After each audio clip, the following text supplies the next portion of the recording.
अस्सलाम वालेकुम, ये this is Jawad and welcome back to another video. तो ले आए मुझे आप लोगों के लिए इंग्लिश एसएससी 2 की फाइनली वीडियो। तो चलें वीडियो को स्टार्ट करते हैं। इससे पहले चैनल को लाजमी सब्सक्राइब करो यार, इतनी कंजूसी आप लोग कर रहे हो। जिन्होंने अभी तक नहीं सब्सक्राइब किया हुआ, क्या हो जाता है, जल्दी से नीचे लाल रंग का बटन है उसको हिट करो और सब्सक्राइब करो। और चलिए स्टार्ट करते हैं। तो यहाँ पे हमारे पास सबसे पहले जो स्टूडेंट लर्निंग आउटकम है, इसको एक मिनट समझ लो। इसका नाम ही सुनते हुए बच्चे वीडियो थोड़ी आगे घसीट देते हैं, तो यार इसको समझ लो 2 मिनट। यहाँ पे जो ग्रामर है वो मैं आपको यहाँ पे बताने लगा हूँ, जो फेडरल बोर्ड ने दी है अलग से। तो मैं आपको पीडीएफ प्रोवाइड आज करने जा रहा हूँ। तो अभी फ़िलहाल इससे गुजारा चलाओ। तो सबसे पहले आपको क्या है कि analyse the passage in the text और identify the theme, general subject, key idea और central idea of the statement. तो इसका मतलब है समरी आपको लिखनी आनी चाहिए, किसी भी चीज़ की जो थीम है वो लिखनी आनी चाहिए ग्रामर के लिहाज से। उसके बाद जी आपको analyse the paragraph and identify the words. आपको वर्ड्स का पता होना चाहिए, फ्रेजेस का, सेंटेंसेस का पता होना चाहिए। उसके बाद आपको एग्जांपल और इलस्ट्रेशन का, कॉज एंड इफ़ेक्ट का, कंपैरिजन एंड कंट्रास्ट का। उसके बाद फैक्ट, एनालॉजीज और एनेक्डोट्स और उसके बाद कोटेशंस का भी पता होना चाहिए। उसके बाद आपको identify and recognise the function of pronouns, antecedent, relationship. उसके बाद एनाफोरिक और कैटाफोरिक रेफरेंसेस का पता होना चाहिए। Transitional device use for coherence and cohesion at disclosure level का पता होना चाहिए। उसके बाद जी आपको ये जो अगर नीचे चीज़ें लिखी हैं इनको फ़िलहाल स्किप करें और आगे आपको पेज नंबर मैं 11 पे ले जाता हूँ। यहाँ पे इतना कुछ ख़ास नहीं है, ये आप 11 पेज पढ़ पढ़ के आपका दिमाग ख़राब हो जाएगा। उसके बाद यहाँ पे आपका जो इन्होंने कहा एमसीक्यूज़ होंगे, ये आपके जितने भी होंगे इनमें से क्या होगा, आपके पास 30% आपका नॉलेज होगा, 50% अंडरस्टैंडिंग होगी और 20% एप्लीकेशन होगी। बाकी ये जो चीज़ें नीचे लिखी हैं मैं आपको उधर जाके समझाऊंगा, इस तरह टाइम ज़ाया होगा। तो ये हमारे पास हमारे एमसीक्यू आ जाते हैं। तो एमसीक्यूज़ को हम यहाँ से ही डिस्कस कर लेते हैं। तो एमसीक्यूज़ में आपका क्या है कि because I am not a football player fan, I am dash to the fact my friend met a popular football player yesterday. तो इसमें आपको ग्रामर बतानी है। तो जो ग्रामर यहाँ पे हमें वो हो रही होगी, क्या इसको कहते हैं कि यूज़ हो रही होगी, उसको आपने फ़िलहाल देख लेने। तो यहाँ पे ये डिफिडेंट वगैरह वगैरह इधर क्या लिखा हुआ है कि आई एम, इसके यहाँ पे जो करेक्ट वर्ड फिट होते हैं आपने वो फिट करने हैं। इससे यही आपको मुराद ली जा सकती है कि आपके एमसीक्यूज़ में एक एमसीक्यूज़ ऐसा होगा जिसमें आपने एक करेक्ट वर्ड फिट करना है।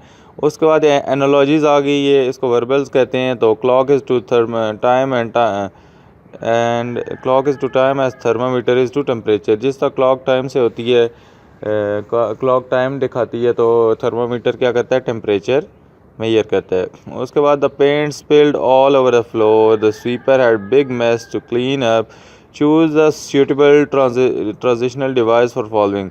तो ये फॉर एग्जांपल है, नहीं as a result the sweeper, क्योंकि उसके ज़ाहिर बात है उसके नतीजे में स्वीपर को ये सारा कुछ करना पड़ा। उसके बाद आपको किसी वर्ड का आई थिंक सो मीनिंग लिखना होगा या सिनोनिम लिखना होगा या एंटोनिम। तो यहाँ पे लिखा है whenever he goes the esteemed director Sanchez is applauded for his life saving research, infer the meaning of underline word।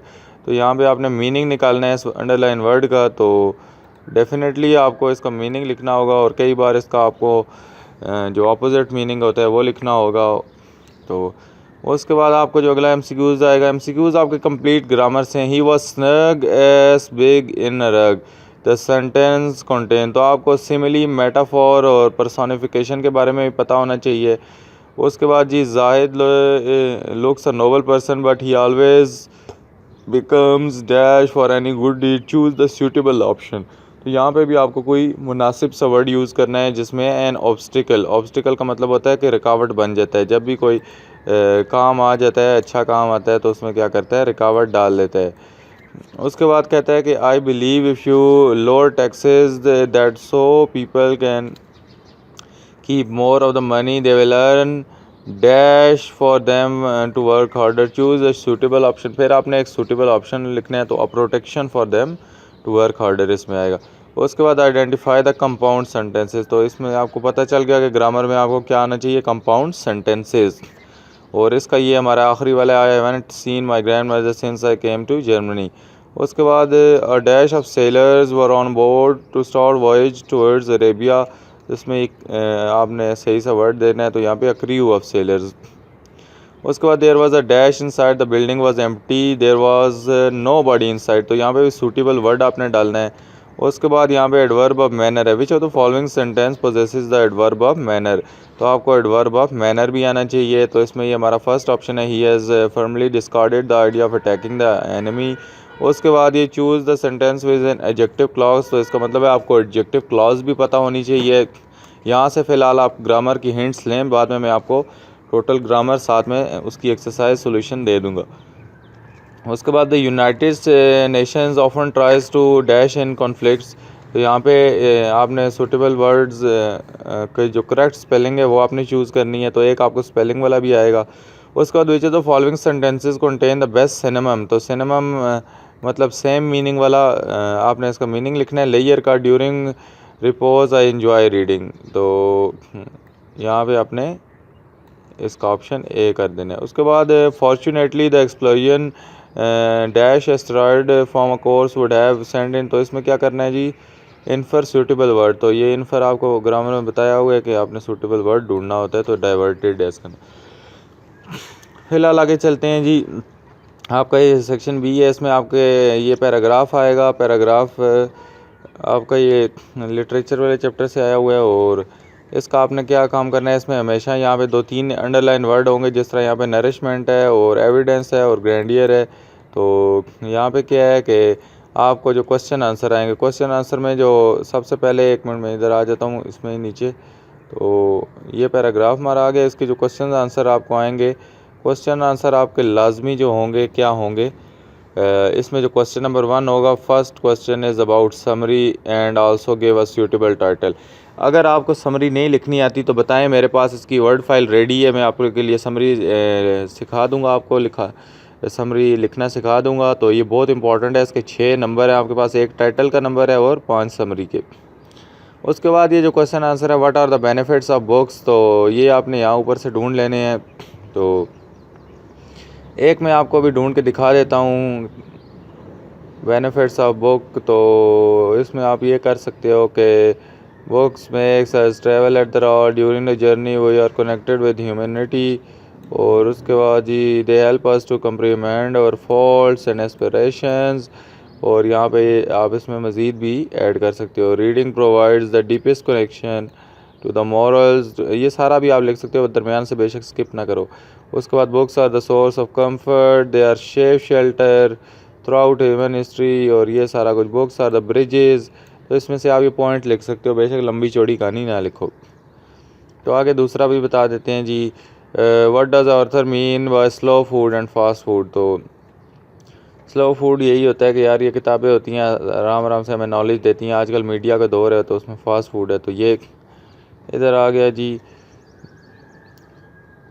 As a nourishment for mind it is a slow food, तो आप इसको यहाँ से शुरू कर सकते हो, through reading a book connect humanity वगैरह वगैरह से। तो the world is given our fast food, उसके बाद इसको आप यही लिख सकते हो कि जो बुक्स होती हैं उनसे हम slowly and gradually knowledge gain करते हैं, बजाय कि ये जो ग्लोबल विलेज दुनिया बन गई है जहाँ पे हर कोई अपना अफरा तफरी में है, तो ये एक सुकून है किताबें जो पढ़ने।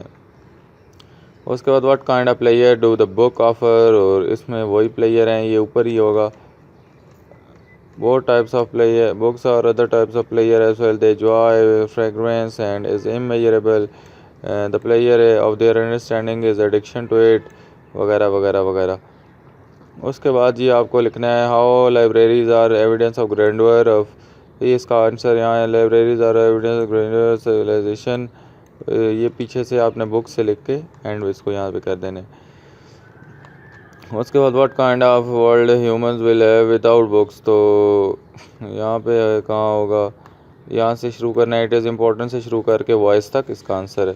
और उसके बाद सिनोनिम्स लिखने हैं जो इसके सेम मीनिंग है। तो इधर आ जाओ, सिनोनिम्स बताता हूँ। ये इसके क्वेश्चन आंसर हैं, वैसे देख लो एक बार। ये इसकी समरी लिखी हुई है, summarise the passage and also suggest suitable title. तो समरी ज़्यादा बड़ी नहीं लिखनी, ये जितनी लिखी हुई है इतनी ही आपने समरी लिखनी है।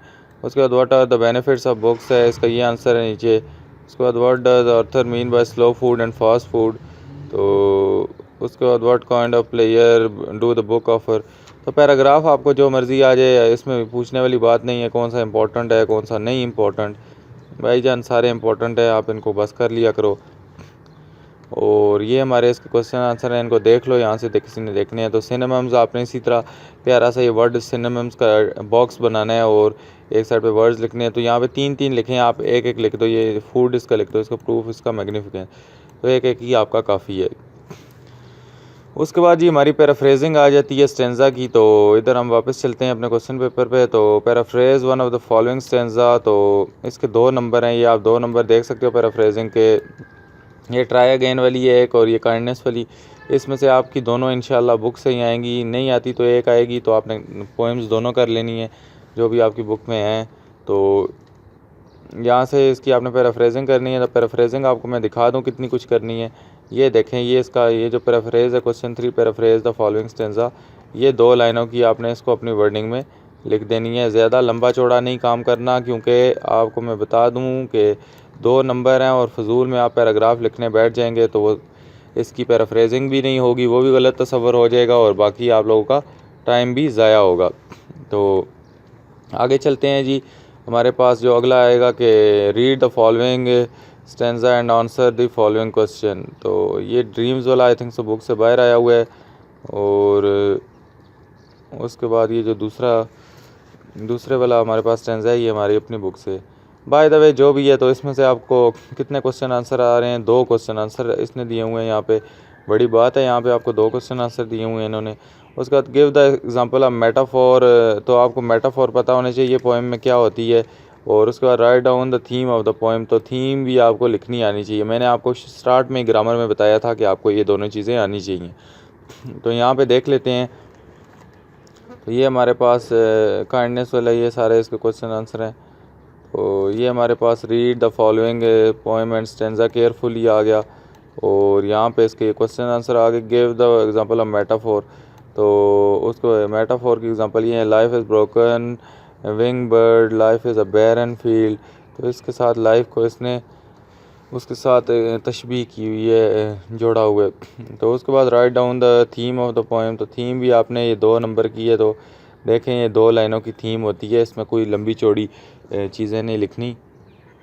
उसके बाद आगे आ जाओ जी। अगला है I hear the leaves drinking. तो इसमें भी 2 क्वेश्चन आंसर हैं।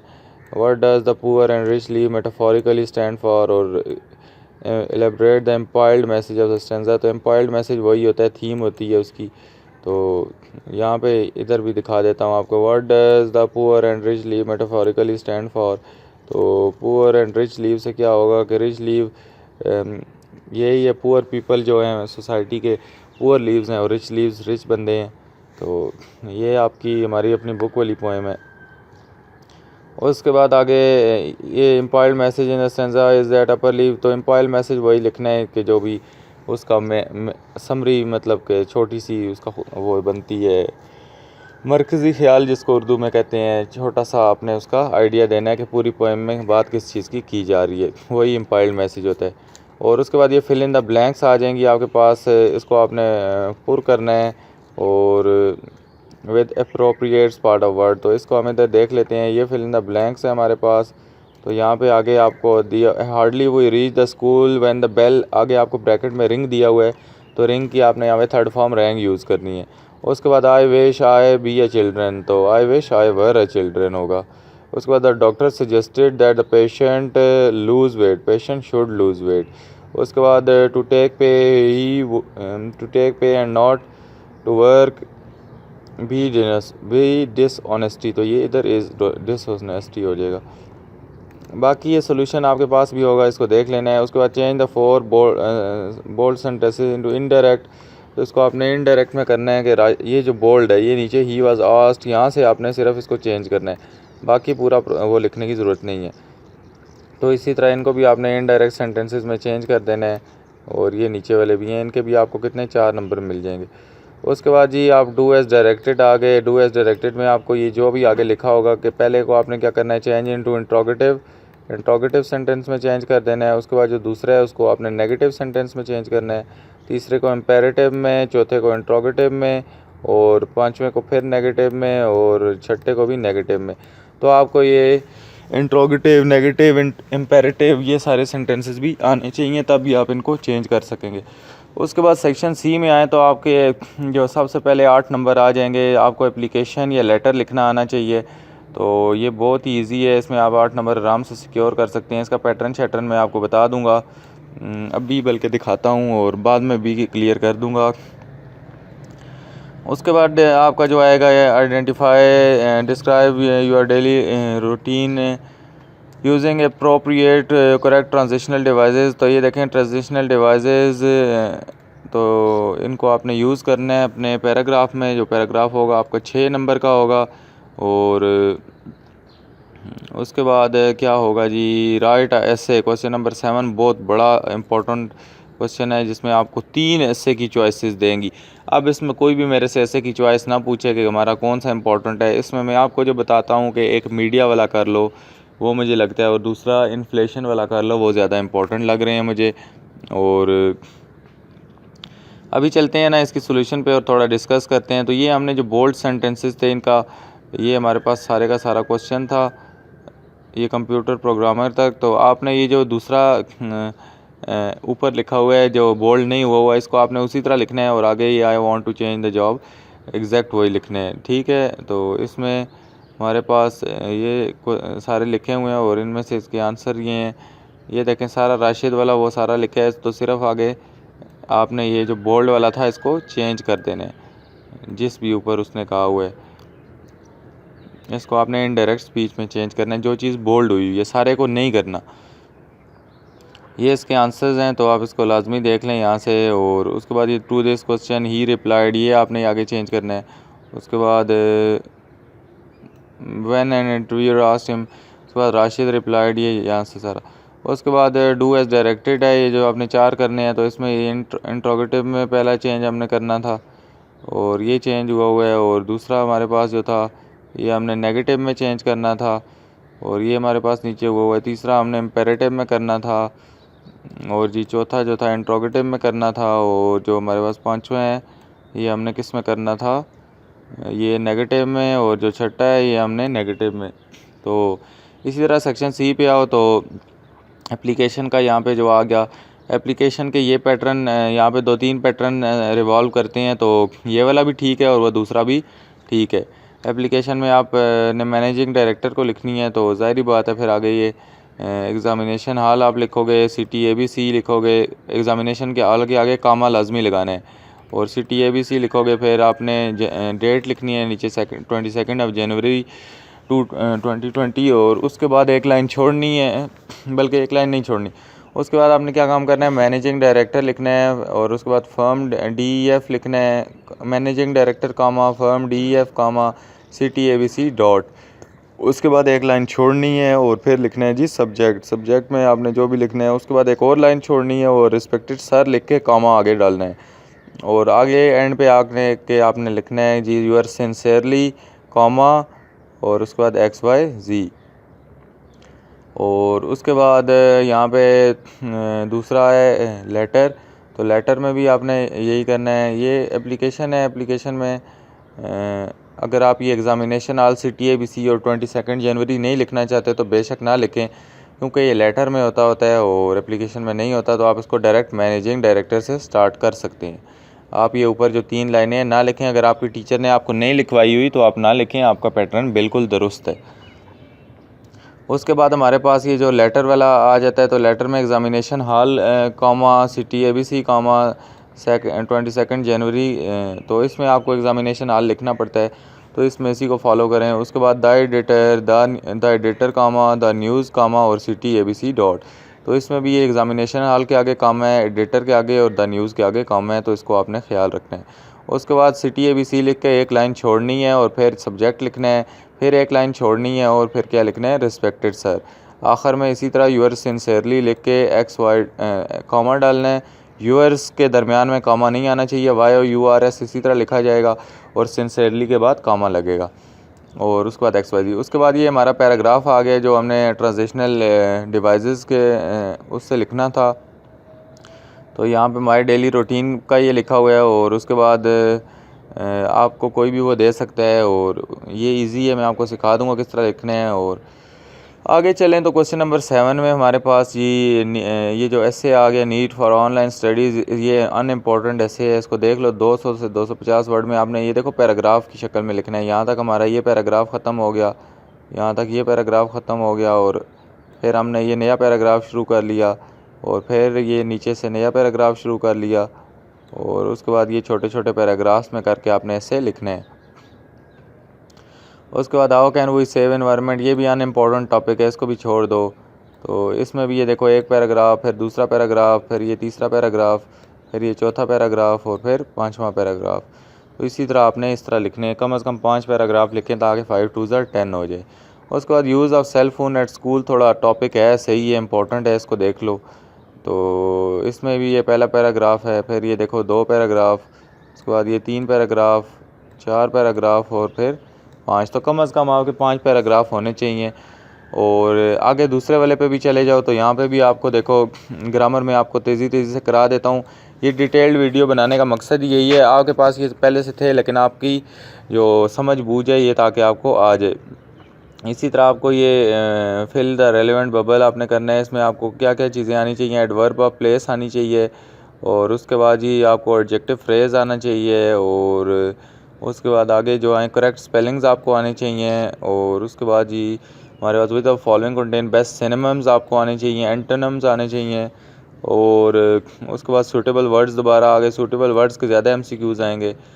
और नीचे चलें तो हमारे पास choose the suitable option, suitable option के आपको बहुत एमसीक्यूज़ आ रहे हैं इसलिए यहाँ पे आपने अपनी सेंस यूज़ करनी है। उसके बाद अगेन हमारे पास सूटेबल ऑप्शन का आ गया है और उसके बाद सिंपल सेंटेंसेस आपको पता होने चाहिए। उसके बाद सूटेबल प्रीपोजिशन पता होनी चाहिए आपको और उसके बाद जी ये सूटेबल वर्ड्स के हैं नीचे दोनों। और उसके बाद पोएटिक डिवाइसेस आपको पता होनी चाहिए, पर्सोनिफिकेशन, सिमिली, मेटाफोर, इलिट्रेशन वगैरह वगैरह वगैरह। और इस तरह हमारे पास correct form of the verb आपको आनी चाहिए। इसी तरह हमें एग्जांपल आनी चाहिए पर्सोनिफिकेशन, मेटाफोर, सिमिली वगैरह वगैरह की। इसी तरह ये I belong to following the clubs, following clubs, ये जो वो बच्चा था बोर्डिंग स्कूल्स में पढ़ता था, उसने एक्सपीरियंस गेन किया था, ये वो वाला है। इसमें भी आपको ज़ाहिर बात है एक पैराग्राफ है और उसकी सब टाइटल है। तो आगे आएँ तो ट्राई अगेन अगेन, ये वाली पोएम, इसमें देखें आपको एक डैफोडिल्स से पोएम आई है, 9th क्लास की डैफोडिल्स से। Continues a star that shine and twinkle on the milky way, they stretch in a never ending line along with the margin of bay। तो paraphrasing आ जाती है, तो आपने लिखना है कि the poet saw the stars that shine and they are twinkling in the milky way and they are stretched in a never ending line at the margin of bay। So 10,000 I saw glance, the poet saw 10,000 daffodil at a single look, they were tossing their head and dancing। बस इसकी ये paraphrasing है। बाकी ये try again में कि try again if you would at last prevail, try again if we strive it is no disgrace. तो इसमें आपने यही लिखना है कि we should try again and we should never ever give up and there is no disgrace in failure, we should come up with best preparation and we should try again. तो यहाँ पे इसी तरह आपको read the following stanza and answer the questions आ गए। तो इसमें आपने give 2 example of visual imagery आपको पता होनी चाहिए एंड विद विंड कंपेयर्ड। उसके बाद ये हमारे पास दूसरा इंस्पायर्ड ऑफ वॉर, ये विंड वाला हमारी पोएम है। तो उसके बाद ये दूसरा है, इससे भी आपको जो एम्पायर्ड मैसेज है ये आपको लाजमी क्वेश्चन आएगा, एम्पायर्ड मैसेज। उसके बाद ये डू एज डायरेक्टेड है, ये सारे आपको पता ही होंगे तो ये आपने देख लेने हैं। उसके बाद री right the sentence with adverb of underline word, यहाँ पे एडवर्ब आ गया, पहले वर्ब था और आपने यहाँ पे एडवर्ब चेंज करना है। उसके बाद डू एज डायरेक्टेड, ये आपको सारे के सारे इसी तरह मिलेंगे। तो इनडायरेक्ट स्पीच वाला किधर गया। उसके बाद fill in the blanks with appropriate modal auxiliary verb, तो ये इन्होंने बीच में अभी चेंज कर दिया, आपको पता नहीं, एक में ब्लैंक्स में कुछ देंगे, दूसरी में इन्होंने एडवर्ब कर दिया। पीछे ये अगर हम पहले चलें तो हमारे पास ये तो नहीं था। पीछे अगर ब्लैंक्स में आप देखें ना तो आपको क्या मिल रहा था जी, हमारे पास अप्रोप्रिएट फॉर्म ऑफ वर्ब और उसके बाद चेंज इसका था इनडायरेक्ट स्पीच। तो यहाँ पे आके देखें तो मैं अप्रोप्रिएट मॉडल ऑक्सिलरी वर्ब मिल गया और इनडायरेक्ट स्पीच बाई चेंज होके यहाँ से क्या बन गया, फॉर्म ऑफ एडवर्ब बन गया। तो बाकी चलो छोड़ो, इसमें ये सेक्शन बी तो इसी तरह। उसके बाद एप्लीकेशन लेटर आपका नहीं चेंज होगा, वही है। अप्रोप्रिएट ट्रांजिशनल डिवाइसेस आपने यूज़ करनी है, लेकिन इन वर्ड्स से जो नीचे वर्ड्स दे दिए हैं ये भी वही है और इनको बस आपने फ़िल करना है। ये आ जाए तो सही है, आप इनको सही जगह पे फ़िल कर लोगे। उसके बाद हमारा एक ऐसे आ गया जिसमें इम्पोर्टेंट कौन सा, रोल ऑफ मीडिया। इसमें से रोल ऑफ मीडिया इम्पोर्टेंट है। और आगे चलो तो फिर ये ग्रामर को अगर थोड़ा बहुत हल्का फुल्का भी डिस्कस कर लेते हैं। वीडियो बहुत लंबी चली गई है और जो अभी तक वीडियो देख रहे हैं वो नीचे किंग कमेंट करे, किंग मैं समझ जाऊंगा। ये वीडियो अभी ये वाली लंबी हो गई है तो आगे देखते हैं क्या होता है। उसके बाद यहाँ पे हमारे पास fill in the blanks with, यहाँ पे सूटेबल वर्ड्स आ गए आपको जी। सूटेबल वर्ड्स आपने लिखने हैं। और उसके बाद जी विस्पर इज़ टू शाउट, तो ये वही वर्बल्स आ गए हैं। वर्बल आपको सिखा दूंगा। Walk is to, I think so jog होगा। और उसके बाद यहाँ पे हमारे पास वही मैनेज, तो choose the suitable transitional devices आपको आनी चाहिए। उसके बाद अंडरलाइन वर्ड की मीनिंग आनी चाहिए और या रिप्लेस आना चाहिए कि वो किससे होगा। और इसी तरह जी हमारे पास मेटाफोर, सिमली वगैरह आ गई। और आगे चलो तो हमारे पास क्या आ गई जी, सूटेबल ऑप्शंस आ गए। तो ज़्यादा सूटेबल ऑप्शन वाले एमसीक्यूज हैं। कंपाउंड, कम्प्लेक्स सेंटेंस, ये सारे सेंटेंसेस की टाइप्स आपको आनी चाहिए। उसके बाद हमारे पास नीचे चलो तो एडवर्ब ऑफ फ्रीक्वेंसी भी आपको पता होना चाहिए। एडजेक्टिव क्लॉज पता होना चाहिए। उसके बाद जी हमारे पास करेक्ट आपको स्पेलिंग्स पता होने चाहिए। उसके बाद सिनोनिम्स पता होने चाहिए। और बाकी चलो सेक्शन बी में तो हज़रत उमर वाले चैप्टर से ही आया हुआ है। इसमें ज़ाहिर बात है समरी वाला आपका क्वेश्चन कंपलसरी है, ये हर तरह आएगा। और आपको सिनोनिम्स देने हैं जी अंडरलाइन वर्ड्स के। तो अंडरलाइन वर्ड्स हमेशा आपके यहाँ पे 3 अंडरलाइन वर्ड्स होंगे। तो नीचे चलो तो पैराफ्रेजिंग आपकी जो आ गई, पैराफ्रेजिंग में ये आपका रेन वाले चैप्टर से लाजमी कोई ना कोई स्टेंजा आ जाएगा। तो ये rain after this rain shall stop, ये वाला भी इंपॉर्टेंट है। बाकी मैं आपको इंपॉर्टेंट चीज़ें बताऊंगा। फ़िलहाल ये इसको, इसकी एनालॉजी समझ के तैयारी शुरू करो। बाकी ये what would do if you want to win this, और explain the if strife is no disgrace. तो ये इट इज़ नो डिसग्रेस वाला स्टेंजा इंपॉर्टेंट है। और उसके बाद ये एक और क्वेश्चन आ गया, आपको चॉइस दी हुई है ना, तो नीचे इम्पाइल्ड मैसेज, आपको मैं बार बार कह रहा हूँ ये आएगा इम्पाइल्ड मैसेज वाला क्वेश्चन। और उसी तरह दोबारा एक आ गया चेंज द पैराग्राफ आ गया, इसको इनडायरेक्ट में करना है। तो आपको ये पता नहीं, कभी ब्लैंक्स देंगे कभी पैराग्राफ, इनका जो दिल करेगा देंगे। उसके बाद डू एज डायरेक्टेड आ गए। यहाँ पे इन्होंने तो क्या काम किया है, अच्छा फिल इन द ब्लैंक्स पहले आई हैं जो इसमें आपने अप्रोप्रिएट फॉर्म ऑफ वर्ब डालनी है। उसके बाद इसको इनडायरेक्ट स्पीच में करना है और डू एज डायरेक्टेड करना है।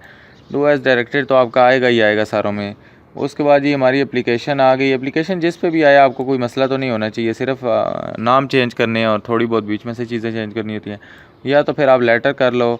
और पैराग्राफ, ये ट्रांजिशनल वर्ड्स वाला पैराग्राफ आपको लाजमी आएगा, ये नहीं छूट सकता। उसके बाद ये आपको ये जो एसेज हैं इसमें से, ये तीनों के तीनों में से ये एक ग्लोबल वार्मिंग इंपॉर्टेंट है, बाकी कोई भी नहीं इंपॉर्टेंट, छोड़ दो सारे। तो उम्मीद है ये वीडियो अच्छी लगी होगी। अभी मैं डिटेल में सारा कुछ एमसीक्यूज़ वगैरह ला रहा हूँ। ये वीडियो इसीलिए बहुत डिटेल्ड बनाई कि सुबह सुबह आपको ये देता जाऊँ। अभी मैंने स्कूल जाना है, आज हमारे अपने भी मंथली टेस्ट स्कूल के स्टार्ट हुए हैं, तो बच्चों के पेपर चेक करना, पेपर लेना, उनका ये सारा हेडेक है। और मिलता हूँ मैं आगे आपको आज फिर दोबारा वीडियो किसी में। और अपना तब तक का ख्याल रखिएगा। अल्लाह हाफ़िज़, टेक केयर।